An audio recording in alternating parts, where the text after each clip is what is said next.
Good morning friends, আশা করি আপনারা ভালো আছেন। আমি আর হাপ্পু ভালো আছি। হাপ্পু এখনও ঘুমোচ্ছে, আজকে রবিবার। তা আমি ভাবলাম আপনাদের সঙ্গে শেয়ার করব আজকে কি রান্না করছি। অল্পই রান্না করছি, ডাল তো করব, ডাল একটু পরে বসাচ্ছি, আর ভাত তো আছেই, ডাল ভাত, ওর জন্য একটু আলু সেদ্ধ করে নেব। আর আরেকটা যেটা বানাচ্ছি সেটা আপনাদের সঙ্গে শেয়ার করছি, সেটা হচ্ছে মাছের স্টু। সেটা কিভাবে করছি সেটা শেয়ার করছি। আচ্ছা, মাছের স্টু বানাতে গেলে মাছ তো লাগবেই। আমি এখানে নিয়েছি হচ্ছে রুই মাছ নিয়েছি, দুটোই নিয়েছি, কারণ ও দুবেলা একই রান্না খাবে কি না জানি না, তাই জন্যে আমার আর ওর জন্যে 2 পিস নিয়েছি। আপনারা বেশি পিসও নিতে পারেন। আমি বেশি কড়া করে ভাজিনি, মোটামুটি হালকা করে ভেজেছি। আচ্ছা, এরপরে নিয়েছি হচ্ছে পেঁয়াজ নিয়েছি, একটা মিডিয়াম সাইজের পেঁয়াজ নিয়েছি, লঙ্কা নিয়েছি, টমেটো নিয়েছি, একটা টমেটো, লঙ্কা। আচ্ছা, এখানে আমি কিছু বিনস, গাজর, কড়াইশুঁটি, আলু সেদ্ধ করে রেখে দিয়েছি। যেহেতু স্টু হবে, এই এতটা দেব না, অল্পই দেব। কিছুটা আমি মানে এটা অলরেডি সেদ্ধ করে রেখে দিয়েছি।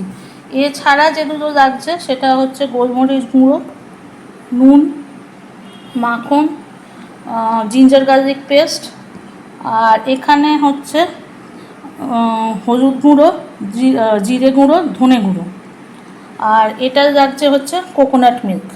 কোকোনাট মিল্ক আমি আমারটা তো কেনাই থাকে, আপনারা জানেন। আপনারা বাড়িতেও যেটা কোকোনাট কুড়ে মিল্কটা বার করতে পারেন।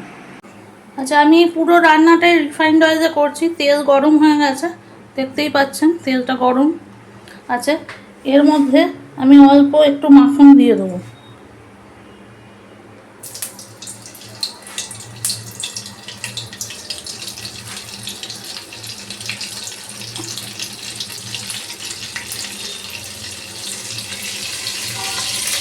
মাছটা কিন্তু আমি অলরেডি একটু হলুদ দিয়ে করেছি বলে আমি বেশি হলুদ এখানে দিইনি। আর মাছটাও আমি রিফাইন্ড অয়েলেই ভেজেছিলাম, কারণ এটা নারকেল, যেহেতু নারকেল দুধ দেওয়া হচ্ছে, সেটা একটু গন্ধটা একটু অদ্ভুত লাগবে মাছ যদি সর্ষের তেলে ভাজি। এবার আমি পেঁয়াজটা দিয়ে দেবো।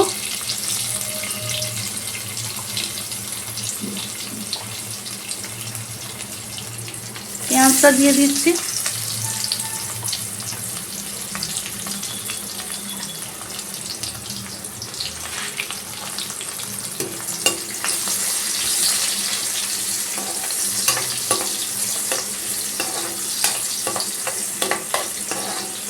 পেঁয়াজটা একটু হালকা ট্রান্সলুসেন্ট ভাব এলে তখন আপনারা দিয়ে দেবেন হচ্ছে জিঞ্জার গার্লিক পেস্টটা।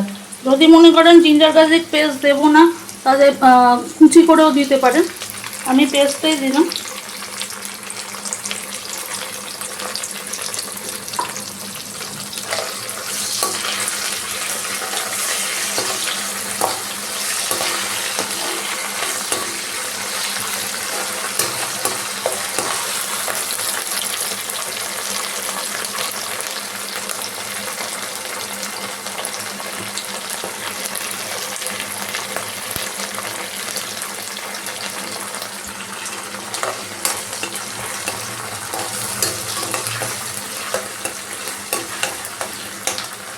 এবার আমি কিছুটা সবজি এর মধ্যে দিয়ে দেবো। সবটা সবজি দেবো না, কারণ এত সবজি লাগবে না।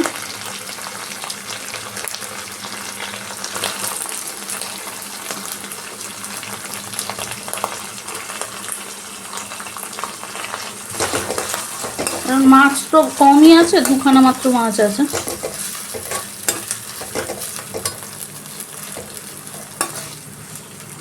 আমি এটা কিন্তু মিডিয়াম ফ্লেমেই রেখেছি।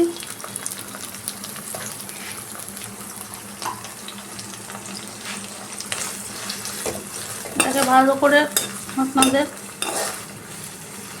মেশাতে হবে। এরপরে আপনারা দিয়ে দেবেন হচ্ছে নুন। নুন আমি মাছে অল্প নুন দিয়ে মাছটাকে ভেজেছি, সেই জন্য নুনটা ভেবে করবেন যে কতটা নুন দেবেন না দেবেন। নুন আর হলুদ অল্প আমি দিয়েই ভেজেছিলাম।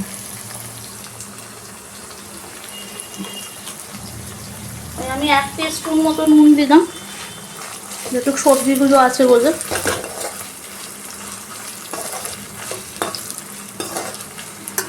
এবার আমি মশলাগুলো দিয়ে দেবো।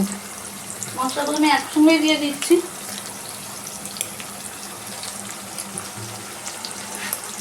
হলুদ গুঁড়ো, জিরে গুঁড়ো, ধনে গুঁড়ো চলে গেল।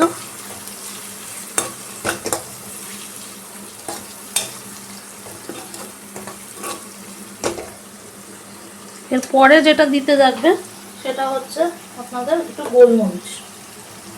গোলমরিচটা কে কতটা ঝাল খান, কারণ আপনারা লঙ্কাও দেবেন, তো আমি একটু গোলমরিচটা বেশি দিলাম, কারণ আমি লঙ্কা মাত্র 3খানা দিচ্ছি এখানে।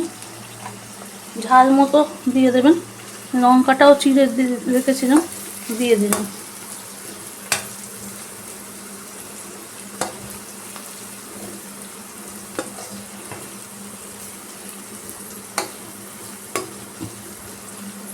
এটাকে আমি একটু কষতে দেব, তারপরে কোকোনাট মিল্কটা দেবো।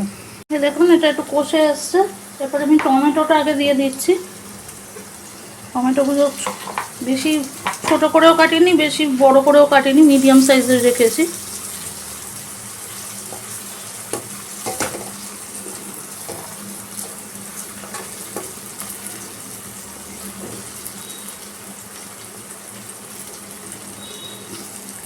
এটাকে আমি এখন 2 মিনিট মানে 1 মিনিট রাখবো, তারপরে আপনাদের সঙ্গে ফিরছি। টমেটোটা দেখুন হয়ে গেছে। এবার আমি কোকোনাট মিল্কটা দিয়ে দিচ্ছি।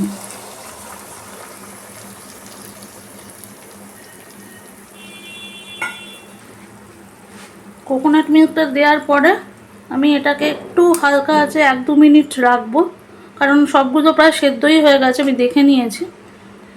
একটু ফুটলেই তখন মাছটা দিয়ে দেবো। এই দেখুন এটা ফুটে গেছে। এবার আমি মাছগুলো দিয়ে দিচ্ছি।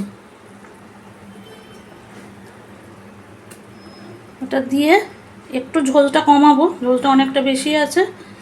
আর 2 মিনিট পরে এটা হয়ে যাবে, আমি সার্ভ করে আপনাদের দেখাচ্ছি। ওকে ফ্রেন্ডস, দেখুন আমাদের আজকে সানডে স্পেশাল মাছের স্টু রেডি। একদম দেখতেই পাচ্ছেন কতটা ইয়ামি লাগছে। এটার উপর সাজাতে গেলে যদি আপনারা মনে করেন গার্নিশিংয়ের জন্য একটু ধনেপাতাও দিতে পারেন, কিন্তু আমার কাছে আজকে ধনেপাতা নেই, আমি আর ধনেপাতা তাই দিতে পারলাম না। ধনেপাতা দিয়ে সাজিয়ে দিতে পারেন, খুব ভালো লাগবে। একবার খেয়ে অবশ্যই জানাবেন কেমন লাগলো না লাগলো। ওকে আজকের মতো এতটাই।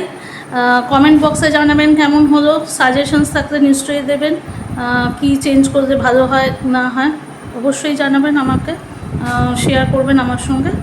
ঠিক আছে, love you all, take care. Okay bye, see you in next blog.